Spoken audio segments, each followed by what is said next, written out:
A grande batalha. Em Jeremias, capítulo 21, versículo 8, lê-se: Eis que ponho diante de vós o caminho da vida e o caminho da morte.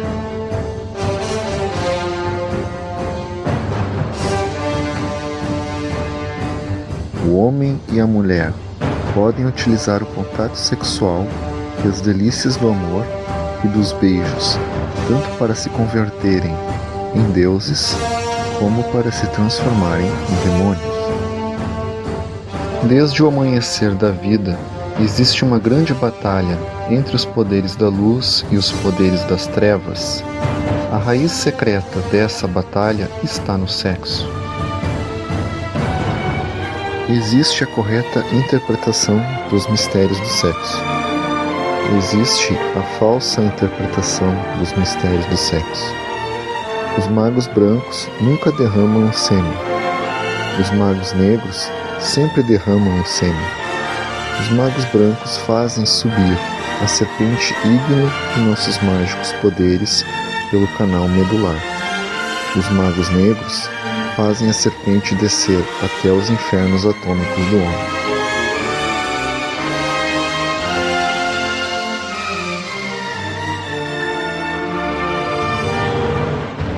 Os deuses e os demônios vivem em eterna luta. Os deuses defendem a doutrina da castidade. Os demônios odeiam a castidade. A raiz do conflito entre deuses e demônios está no sexo. A grande batalha acontece na luz astral. A luz astral é o armazém de todas as formas passadas, presentes e futuras da grande natureza. A luz astral é o azote e a magnésia dos velhos alquimistas. É o dragão voador de Medeia, o Inri dos cristãos, o tarô dos boêmios.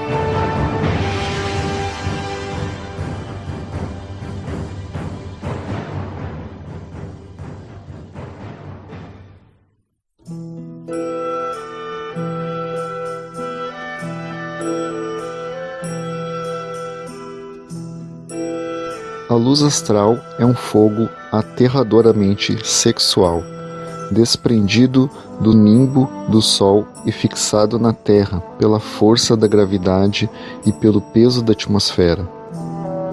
O Sol atrai e repele essa luz encantadora e deliciosa. A luz astral é a alavanca de Arquimedes. O velho sábio disse: Dai-me um ponto de apoio e moverei o universo. O sêmen é o astral líquido do homem. No sêmen está a luz astral. O sêmen é a chave de todos os poderes e a chave de todos os impérios.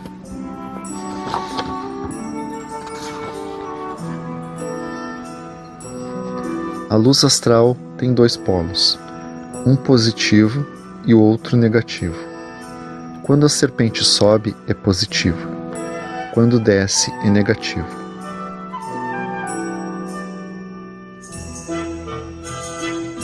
Subindo, é a serpente de bronze que curava os israelitas no deserto. Descendo, é a serpente tentadora do Éden. Quando sabemos adorar e beijar com ternura infinita e suprema castidade, a serpente sobe. Quando gozamos ardentemente da luxúria e derramamos a taça, a serpente se precipita, embriagada pela loucura, para os infernos atômicos do homem. Na região da luz moram os seres que se adoram. Na região das trevas vivem as almas que se embriagam com o cálice da luxúria e que, depois de haverem se embriagado, derramam a taça. Essas almas consomem-se no fogo de sua própria luxúria. A terra é dirigida pelo Cristo e por Javé, os quais vivem em eterna luta. Cristo é o chefe dos deuses, Javé é o chefe dos demônios. Javé é aquele demônio terrivelmente perverso que tentou o Cristo na montanha, quando lhe disse: Itababo, todos os reinos do mundo te darei, se te ajoelhares e me adorares. E o Cristo respondeu-lhe: Satã, Satã, está escrito, ao Senhor teu Deus não tentarás, e só a ele obedecerás. Javé é um anjo caído, terrivelmente perverso. É o gênio do mal. O Cristo é o chefe da grande loja branca. Javé, a sua antítese, é o chefe da grande loja negra. Os poderes da luz e das trevas vivem em eterna luta, e essa luta tem sua raiz no sexo.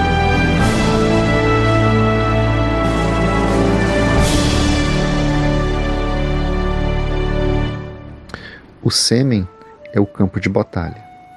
No sêmen, os anjos e os demônios lutam até a morte. O ponto nevrálgico do grande conflito entre anjos e demônios é o sexo. Ali está o problema. Ali está a raiz de todas as doutrinas brancas e negras.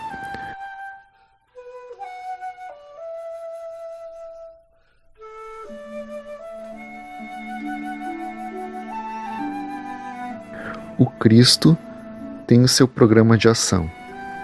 Javé também tem o seu. Os escolhidos seguem o Cristo, porém a grande maioria dos seres humanos segue fanaticamente a Javé. Contudo, todos se escondem por trás da cruz.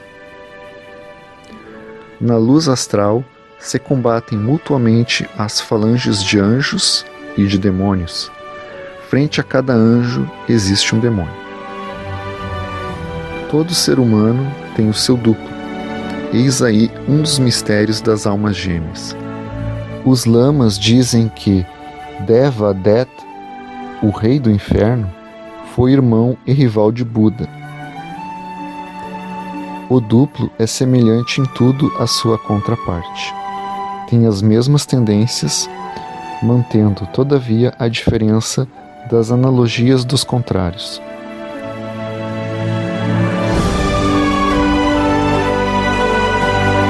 Frente a um astrólogo branco, existe um astrólogo negro. Se um mestre ensina uma magia sexual branca, seu duplo ensinará a magia sexual negra. Os duplos se parecem em tudo, porém são opostos entre si. A fisionomia e o corpo dos duplos são iguais. Porque são gêmeos? Este é um dos grandes mistérios do ocultismo. Cada alma branca tem um duplo negro, uma alma contrária, antagônica, que lhe combate.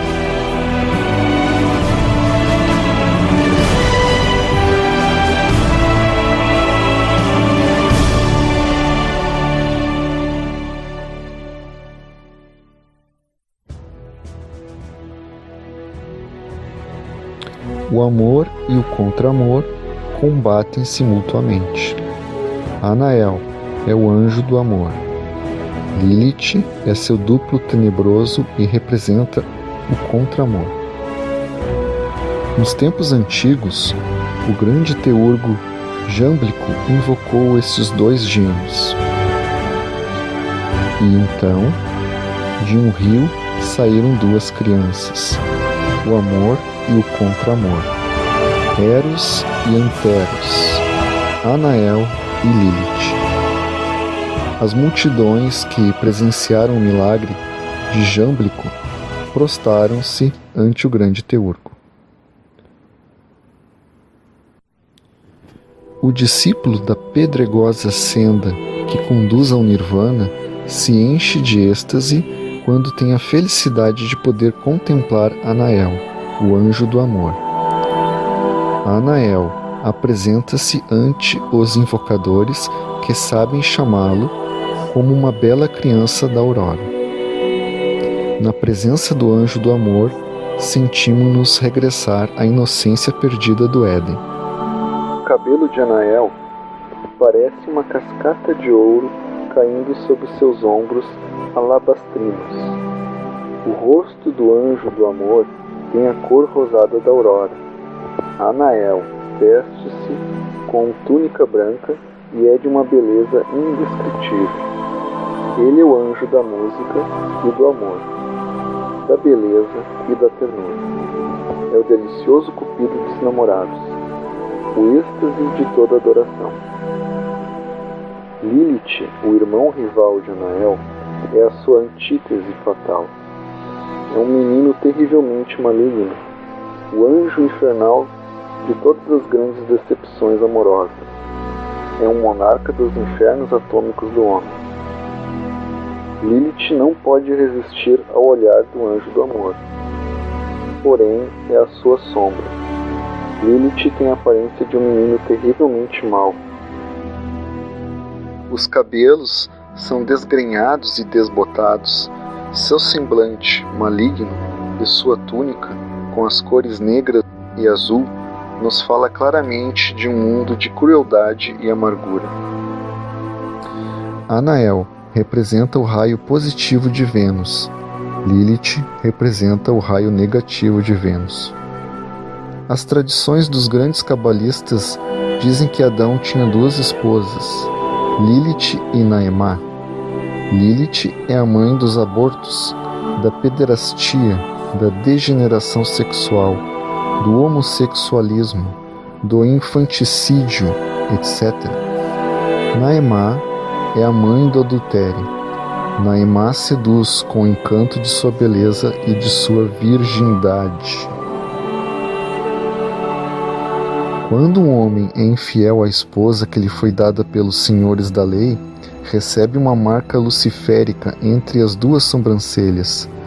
Quando o homem se casa com uma mulher que não lhe pertence, quando realiza um matrimônio fora da lei, é fácil reconhecer o erro, porque no dia das bodas a noiva aparece calva.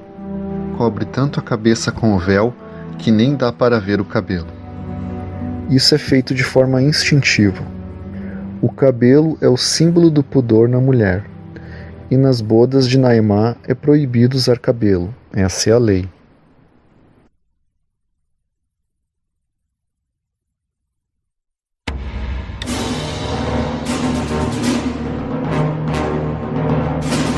Os anjos da luz e os anjos das trevas vivem em eterna luta. No sexo está a raiz da grande batalha entre os poderes da luz e das trevas. Todo planeta tem duas polaridades, de acordo com a grande lei. O raio positivo de Marte está representado pelo Elohim Gibor.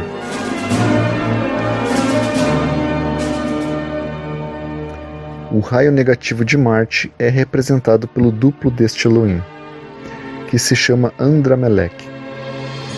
Esse perverso demônio está reencarnado agora na China.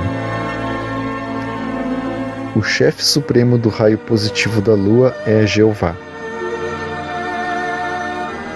Shavajot é exatamente sua antítese, seu irmão rival. Jeová dirige o raio positivo da Lua. Shavajot dirige o raio negativo da Lua. Jeová ensina magia sexual branca. Shavajot ensina magia sexual negra. Existem duas luas, uma branca e outra negra. Nas duas luas acham-se representadas as forças femininas universais da sexualidade. A criação advém dos processos evolutivos do som. O som é a expressão da sexualidade. Os anjos criam com o poder sexual da laringe criadora. O som primordial imanifestado, através de seus incessantes processos evolutivos, chega a se converter em formas energéticas de matéria densa estabilizada. O som primordial imanifestado é a sutil voz. O som primordial contém em si mesmo as forças sexuais masculinas e femininas. Estas forças se multiplicam e complicam conforme descemos nos abismos difíceis da matéria. O polo positivo do som é a força maravilhosa que nos atrai para o absoluto imanifestado, onde só reina a felicidade. O polo negativo do som é a força tenebrosa que nos atrai para este vale de amarguras.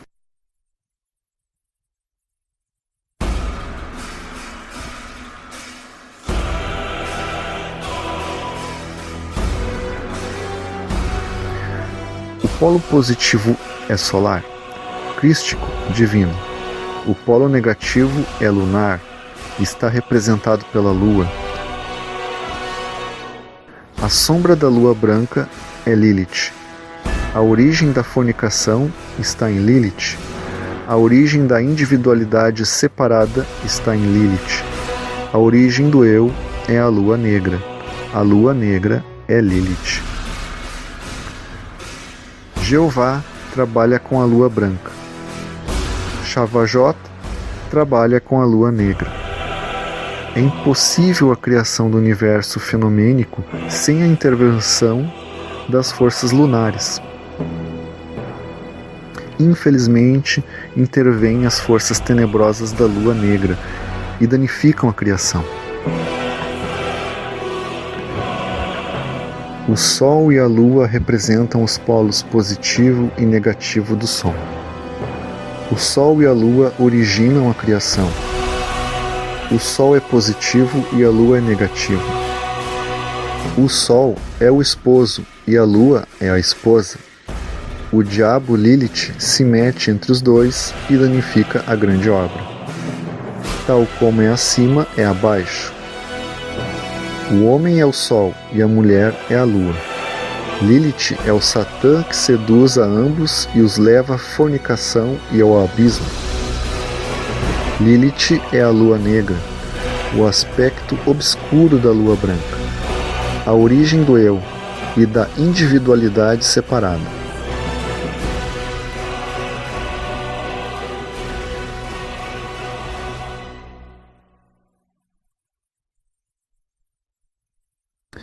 Jeová não tem corpo físico.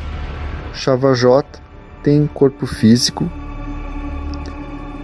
Está agora reencarnado na Alemanha, fazendo-se passar por veterano de guerra. Ele trabalha para a grande loja negra. Nos mundos internos, o mago negro Shavajot usa túnica e turbante vermelhos. Este demônio cultiva os mistérios da magia sexual negra numa caverna tenebrosa e tem muitos discípulos europeus. Jeová vive normalmente no Éden. O Éden é um mundo etérico. Todo aquele que retorna ao Éden é recebido pelo Senhor Jeová. A porta do Éden é o sexo. No astral existem templos de luz e de trevas, e onde a luz brilha mais clara, as trevas tornam-se mais espessas. Na Catalunha, Espanha, existe um templo maravilhoso em estado de Ginas.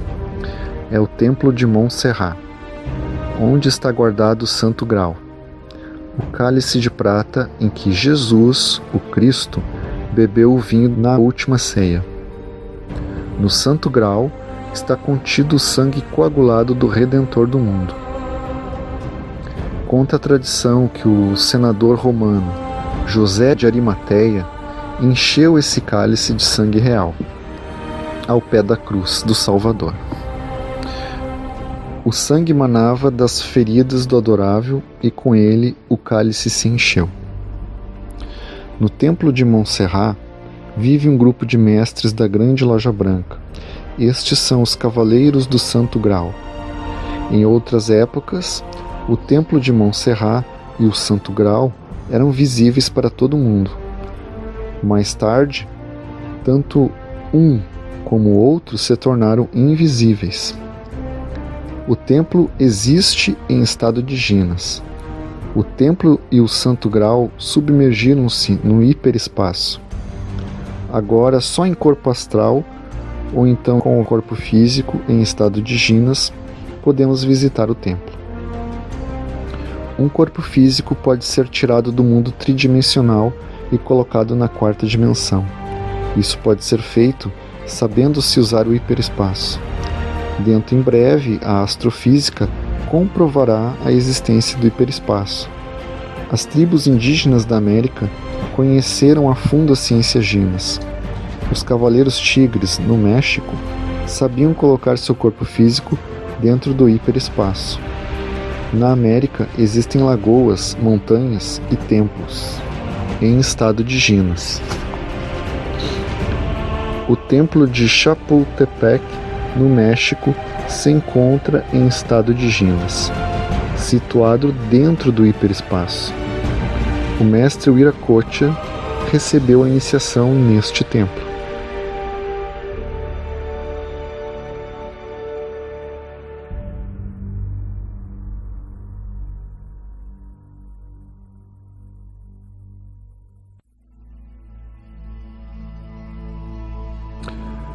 Junto a todo o templo de luz existe um templo das trevas, onde a luz resplandece mais. Por contraste, ali as trevas mudam de aspecto e se tornam mais espessas. Os cavaleiros do grau branco devem lutar, inevitavelmente, contra os cavaleiros do grau negro. O salão de bruxaria situado em Salamanca, na Espanha, é a antítese fatal do templo de Montserrat. Estudemos esta curiosa analogia dos contrários. O templo do grau branco é um esplêndido mosteiro da grande luz.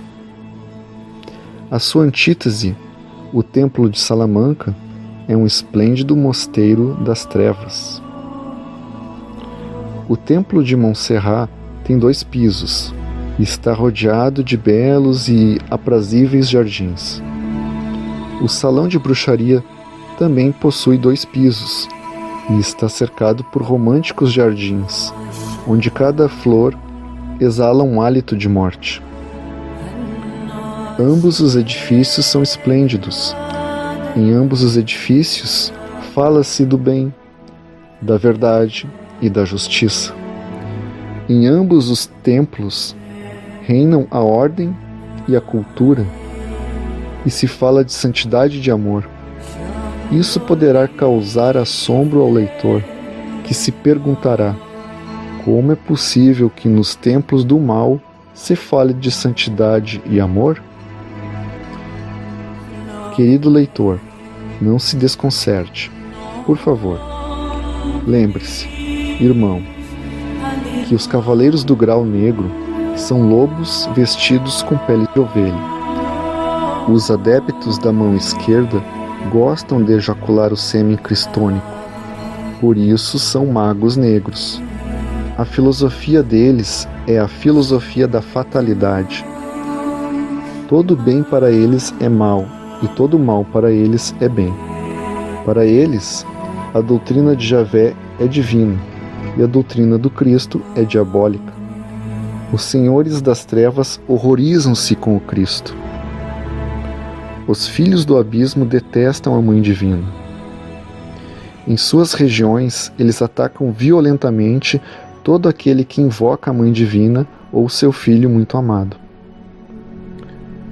Se o investigador ocultista penetrar com seu corpo astral no salão da bruxaria, encontrar-se-á, inevitavelmente, diante de belíssimas e elegantes escadas espiraladas, que o conduzirão ao lugar mais secreto do recinto. Trata-se de um elegante salão, decorado com todo o esplêndido luxo das mansões senhorais do século XVIII. Aí resplandecem os espelhos das 1001 noites, tapetes encantados e toda a beleza maligna de Naimá. Quem governa aquela mansão da fatalidade é Dom Ramon Rubífero, distinto cavaleiro do grau negro, horrível demônio das trevas. Desgraçados os discípulos que visitarem o salão da bruxaria. beleza fatal de Naemá seduzi-los-á com toda a magia deliciosa de seus encantos. Então rodarão ao abismo, onde só se ouve o pranto e o ranger de dentes. Mais lhes valeria não haver nascido, ou melhor seria que amarrassem uma pedra de moinho ao pescoço e se lançassem ao fundo do mar. No templo de Montserrat resplandece a glória do cálice de prata com o sangue do Redentor do mundo. No templo de Salamanca resplandecem as trevas do grau negro. No templo de Montserrat celebram-se as festas cósmicas.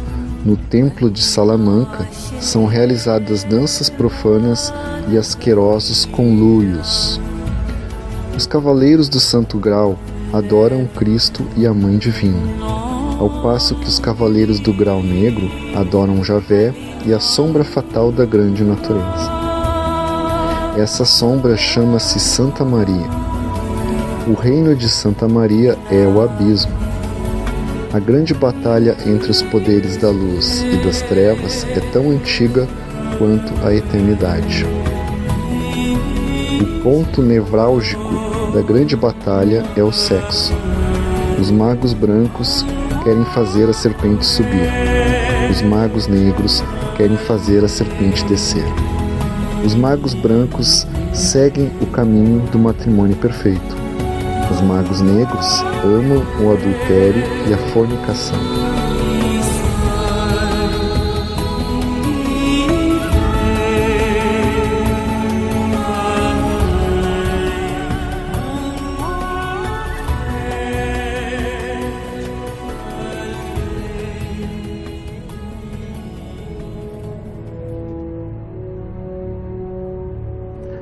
Existem mestres da grande loja branca, existem mestres da grande loja negra. Há discípulos da grande loja branca, há discípulos da grande loja negra. Os discípulos da grande loja branca sabem mover-se consciente e positivamente em corpo astral.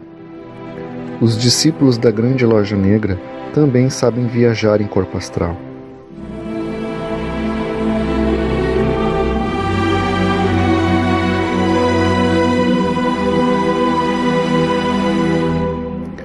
Todos nós, quando crianças, escutávamos muitas histórias de bruxas e fadas. Nossas avós nos contavam sempre historinhas de bruxas que, à meia-noite, viajavam pelas nuvens, montadas em vassouras. Ainda que pareça incrível a muitos estudantes de ocultismo, teosofia e rosacrucismo, essas bruxas existem realmente. Não voam montadas em vassouras, como creem as avozinhas, mas é certo que sabem viajar pelos ares. As chamadas bruxas viajam com seu corpo de carne e osso através do espaço. Elas sabem aproveitar o hiperespaço para transportar-se fisicamente de um lugar a outro. Dentro em breve, a astrofísica descobrirá a existência do hiperespaço, que pode ser demonstrado com a hipergeometria. Quando um corpo se submerge no hiperespaço, diz-se que entrou em estado de ginas.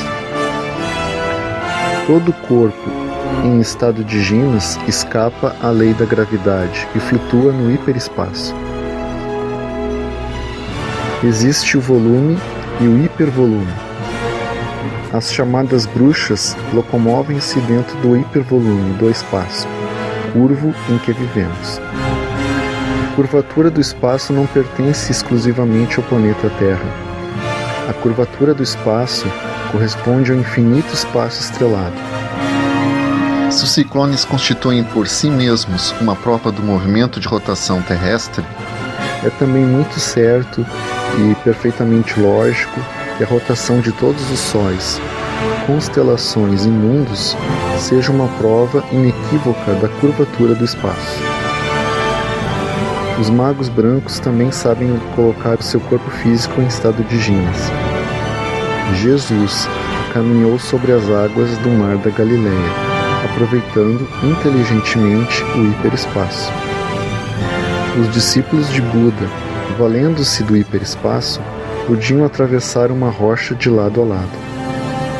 Na Índia, existem yogis que, aproveitando o hiperespaço, podem passar pelo fogo sem se queimar. Pedro, utilizando o hiperespaço, escapou da prisão e salvou-se da pena de morte. O grande yogi Patanjali disse em seus aforismos que, praticando um sannyasa sobre o corpo físico, este se torna como de algodão e flutua nos ares. Um sannyasa consta de 3 tempos: concentração, meditação e êxtase. Primeiro, o yogi concentra-se em seu corpo físico.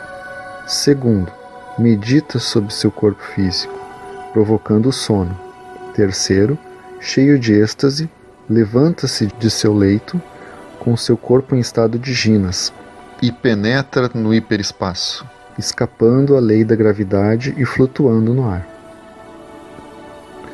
Os devotos de Santa Maria, bruxas e zangões, fazem a mesma coisa, usando as fórmulas da magia negra. Os magos brancos penetram com seu corpo em estado de jinas dentro de uma dimensão de tipo superior.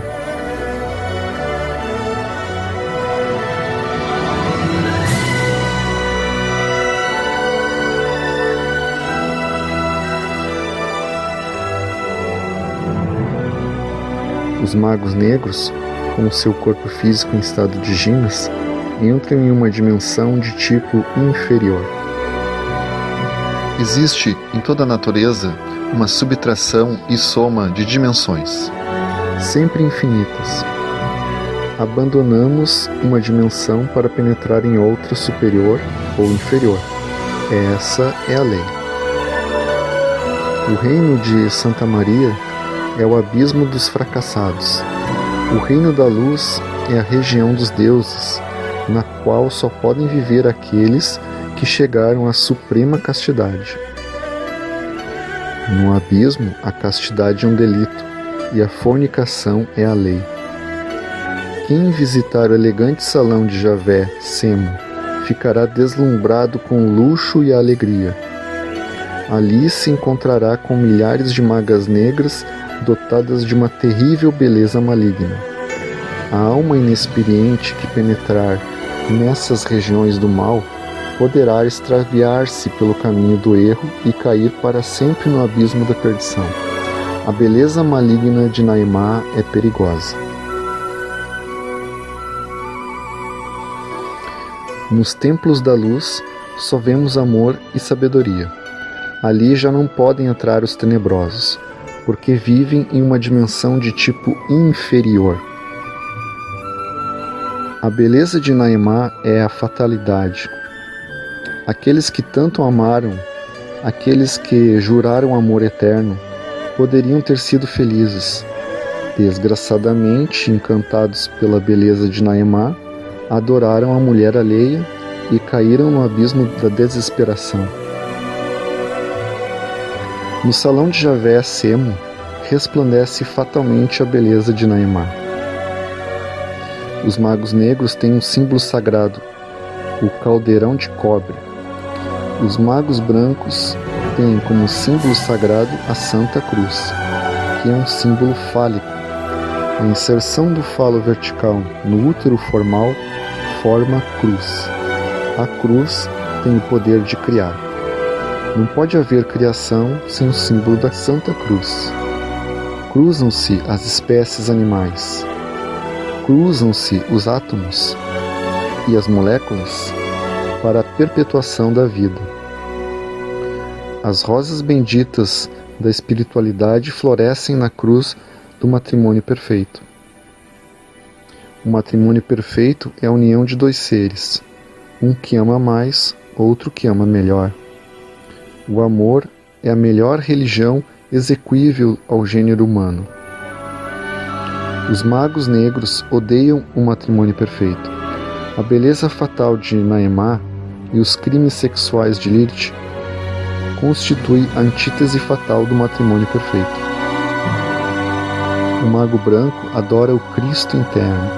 O mago negro adora Satã, que é o eu, o mim mesmo, o ego reencarnante. O eu é o próprio espectro do umbral. O eu reencarna incessantemente para satisfazer desejos. O eu é memória. No eu estão todas as recordações de nossas antigas personalidades. O eu é Arimã, Lúcifer, Satã. Nosso real ser é o Cristo interno. Nosso real ser é de natureza universal. Nosso real ser não é nenhum tipo de eu, superior ou inferior. Nosso real ser é impessoal, universal, divinal, transcende todo o conceito de eu, mim mesmo, ego, etc. O mago negro fortifica seu Satã e nele fundamenta seu poder fatal. A forma e o tamanho de Satã depende do grau da maldade humana. Quando entramos na senda do matrimônio perfeito, Satã perde seu volume e fealdade. Necessitamos dissolver Satã, e isto só é possível através do matrimônio perfeito.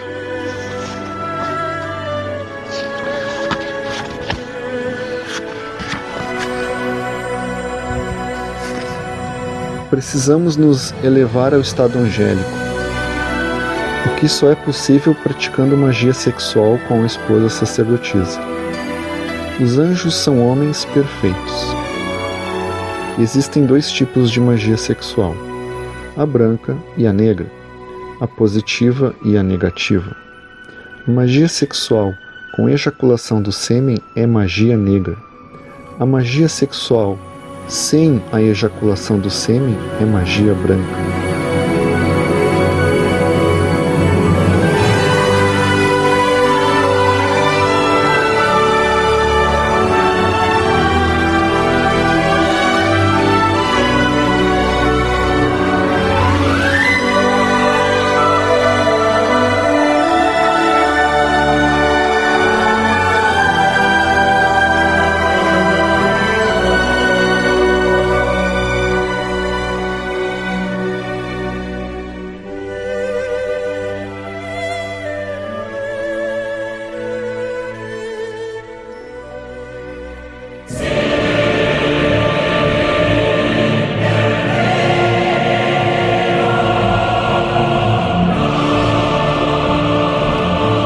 Os bonzos e dúgpas de turbante vermelho ejaculam o sêmen e logo o recolhem de dentro da vagina. Esse sêmen, mesclado com o licor sexual feminino, é reabsorvido novamente pela uretra, utilizando um procedimento tenebroso.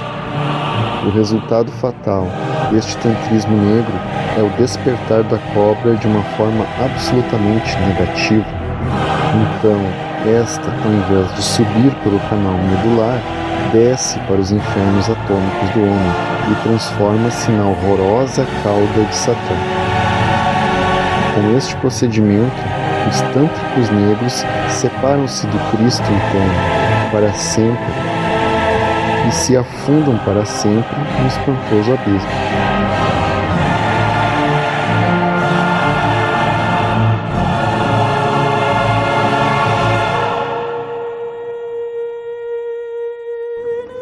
Nenhum mago branco ejacula o sêmen. O mago branco segue pelo caminho do matrimônio perfeito. Bonzos e dúgpas de turbante vermelho querem, com este procedimento fatal, unir os átomos solares e lunares com a finalidade de despertar Kundalini. Como resultado de sua ignorância, separam-se do Deus interno para sempre. Os magos brancos mesclam os átomos solares e lunares dentro de seu próprio laboratório sexual. Para isso existe um matrimônio perfeito. Bendita seja a mulher, bendito seja o amor. A grande batalha entre magos brancos e magos negros tem sua raiz no sexo. A serpente tentadora do Éden e a serpente de bronze que curava os israelitas no deserto combatem-se mutuamente. Quando a serpente sobe, tornamo-nos anjos. Quando desce, demônios. Durante a magia sexual, reforçam-se os 3 alentos do Akasha puro, que descem pelo cordão bramânico. Se o mago derrama o sêmen, perde bilhões de átomos solares, que são substituídos por bilhões de átomos diabólicos, recolhidos pelos órgãos sexuais através do movimento nervoso que ocorre após o derramamento do sêmen. Os átomos satânicos tentam subir até o cérebro pelo cordão bramânico, porém, os 3 alentos do Akasha precipitam-nos ao abismo. Quando se chocam com o deus atômico negro que reside no cóccix, a serpente desperta e se dirige para baixo para formar no corpo astral a cauda do diabo. Os anjos são homens perfeitos. Para elevar-nos ao estado angélico, necessitamos do matrimônio perfeito. Os demônios odeiam o matrimônio perfeito. Os demônios são homens perversos. Existem 2 tipos de magia sexual, a branca e a negra. Os que praticam magia sexual branca não derramam o sêmen jamais na vida. Os que praticam magia sexual negra derramam o sêmen. Os bonzos e dúbitas da loja negra do Tibete derramam o sêmen. Estes tenebrosos, após derramarem o sêmen, recolhem-no de dentro da vulva feminina com um instrumento especial. A seguir, reabsorvem-no pela uretra, usando um poder negro, uma variante do Varoli Mudra, que não divulgamos para não propagar a ciência fatal das trevas. Creem os magos da sombra que, por este procedimento, poderão mesclar os átomos solares e lunares para despertar o Kundalini. O resultado é que os fogos espinhais, ao invés de subirem pelo canal medular, descem para os infernos atômicos do homem, convertendo-se na cauda de Satã. Os magos brancos mesclam os átomos solares e lunares dentro do próprio laboratório sexual, sem cometer o crime de derramar o licor seminal. Assim, o Kundalini desperta positivamente e sobe vitorioso pelo canal medular. Este é o caminho angélico.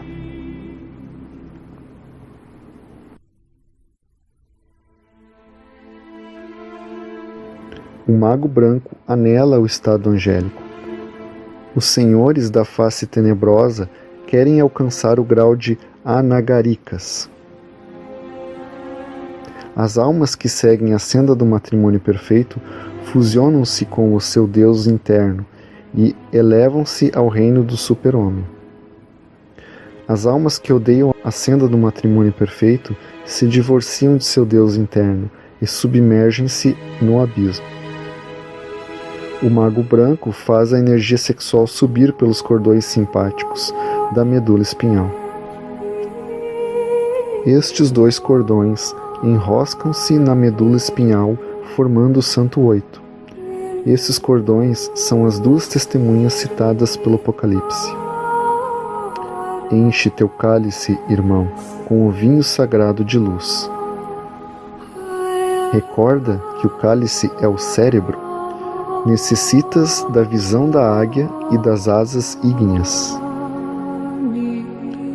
Os tenebrosos lutam para te afastar do real caminho.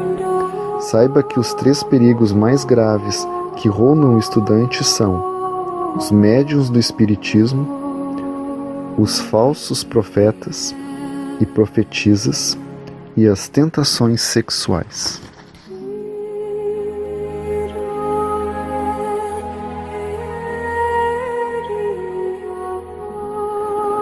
Esta é a senda do fio da navalha, caminho cheio de perigos por dentro e por fora. Viva alerta e vigilante, como o vigia em época de guerra. Não te deixes surpreender por aqueles que consideram o sexo uma função puramente animal. sem transcendência espiritual de espécie alguma. Comumente, os falsos profetas odeiam o sexo e exibem sempre novas doutrinas, com a finalidade de surpreender aos débeis e, depois de fasciná-los, levá-los ao abismo. Não te deixes confundir pelas falsas palavras dos tenebrosos. Lembra-te que os médiuns espíritas costumam servir de veículo às entidades negras, que se apresentam presumindo santidade e aconselhando contra a senda do matrimônio perfeito. Geralmente afirmam ser Jesus, Buda, etc., etc., para enganar aos ingênuos. Cuida-te das tentações que te armam ciladas. Sê prudente e vigilante. Recorda que no sexo se trava a grande batalha entre os poderes da luz e das trevas. Todo aquele que entra na senda do matrimônio perfeito deve tomar muito cuidado com esses 3 perigos gravíssimos.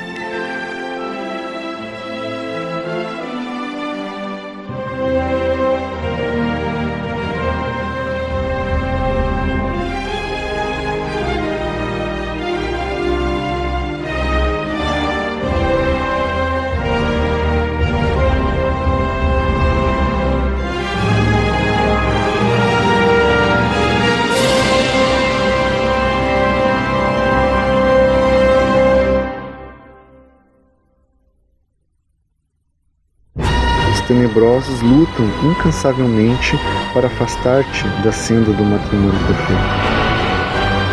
Não te deixes seduzir por essas sublimes doutrinas que aconselham o derramamento do sêmen, porque são da magia negra. O rei dos átomos diabólicos aguarda no cóccix a oportunidade para despertar a serpente negativamente e dirigi-la para baixo. Com o derrame do sêmen, o deus atômico negro recebe um formidável impulso elétrico, suficiente para despertar a serpente e direcioná-la para os infernos atômicos do homem. Assim o homem se transforma em demônio, assim é como cai no abismo.